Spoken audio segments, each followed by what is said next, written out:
अस्सलाम वालेकुम नाजरीन। क्या वाकई कद बढ़ाया जा सकता है? क्या चंद आसान वर्जिशें और रोज़मर्रा की छोटी आदत आपके कद में नुमाया फ़र्क डाल सकती हैं?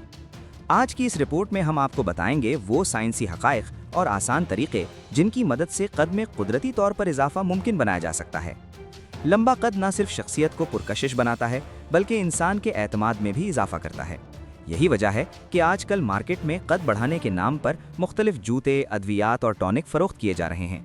ताहम माहिरीन के मुताबिक इन मसनूआत से 100% नताइज की ज़मानत नहीं दी जा सकती। तिब्बी माहिरीन का कहना है कि मुनासिब नींद के दौरान जिस्म में ग्रोथ हार्मोन ज़्यादा मुतहरिक हो जाता है, जो कद बढ़ने के अमल में अहम किरदार अदा करता है। इसी तरह दिन भर में रीढ़ की हड्डी मामूली सिकुड़ जाती है और आराम या लेटने के बाद दोबारा अपनी असल हालत में आ जाती है, जिससे आर्जी तौर पर कद में मामूली फ़र्क महसूस हो सकता है। माहिरीन के मुताबिक अगर रोज़मर्रा के मामूलात में चंद मखसूस वर्जिशें शामिल कर ली जाएं, तो ख़ास तौर पर कम उम्र अफराद में कद बढ़ने के इम्कानात बेहतर हो सकते हैं, जबकि 25 साल से ज़ायद उम्र के बाद कुदरती तौर पर कद बढ़ने के इम्कानात कम हो जाते हैं। आइए जानते हैं वो अहम वर्जिशें जो इस हवाले से मददगार साबित हो सकती हैं। सबसे पहले साइकिल चलाना। माहिरीन के मुताबिक रोज़ाना साइकिल चलाने से टांगों के पट्ठों में खिंचाव पैदा होता है, जो जिस्मानी नशोनुमा के लिए फ़ायदेमंद हो सकता है।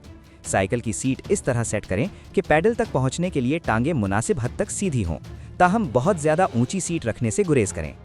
दूसरी मौसर वर्जिश बार से लटकना है।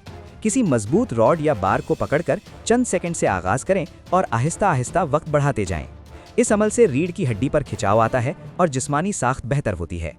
इसी तरह कोबरा योगा पोज भी मुफीद समझा जाता है। पेट के बल लेटकर हाथों की मदद से जिस्म के अगले हिस्से को ऊपर उठाएं, जिससे कमर और पेट के पट्ठों में खिंचाव पैदा होता है।